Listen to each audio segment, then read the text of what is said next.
Hi, my name is Jennifer Enlow, and I'm a registered dietitian. I'm going to be describing to you today the disease process of diabetes.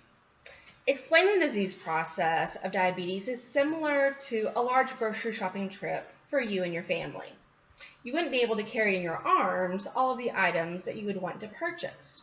One would need a grocery cart from the store, from the cart corral, to go through the store and help gather up all the foods that you would want to purchase and reach the checkout, out to the car in the parking lot to take the groceries home. And then once at home, then the food is prepared and consumed and turned into energy.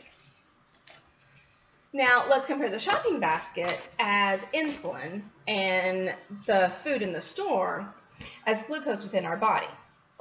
Just as we would push a shopping cart through the store to gather up the food, insulin travels through the blood to find the glucose. Once the food is gathered, it goes through the checkout and ends up in the car. The car in the parking lot is compared to the receptors on the body cells. When the food reaches the car, it's carried home and ultimately converted into energy. Similarly, when the glucose reaches the receptors on the body cells, especially muscle cells, then it can be turned into energy. Now, this is how the process should work. However, if there were a problem with the grocery carts, it would hinder the grocery shopping experience. So let's discuss two scenarios. Scenario 1 relates to type 1 diabetes. In this scenario, the shopping cart corral is locked down. There's no access to the grocery carts. You aren't going to be able to gather up the food and get it to its ultimate destination and to be able to turn it into energy. So, for the type 1 diabetic, insulin's not available. The shopping cart corral is like the pancreas. Just as you would get grocery baskets from the shopping corral, you would get insulin from the pancreas. However, something has affected this area. Some kind of virus, lockdown, disaster, or the like has triggered a problem, and your shopping carts and insulin is just not available. Now, scenario 2 relates to type 2 diabetes. For this scenario, we have access to the grocery carts. However, there's a problem with the shopping baskets.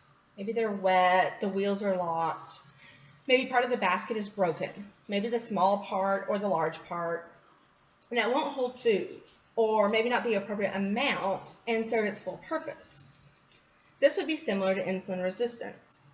The insulin can't work at its full potential. Now this is where diet and exercise come into play. Maybe the small basket is broken, but the big basket still works. Works just fine, making it not as overloaded or overfilled. We'll still allow it to work.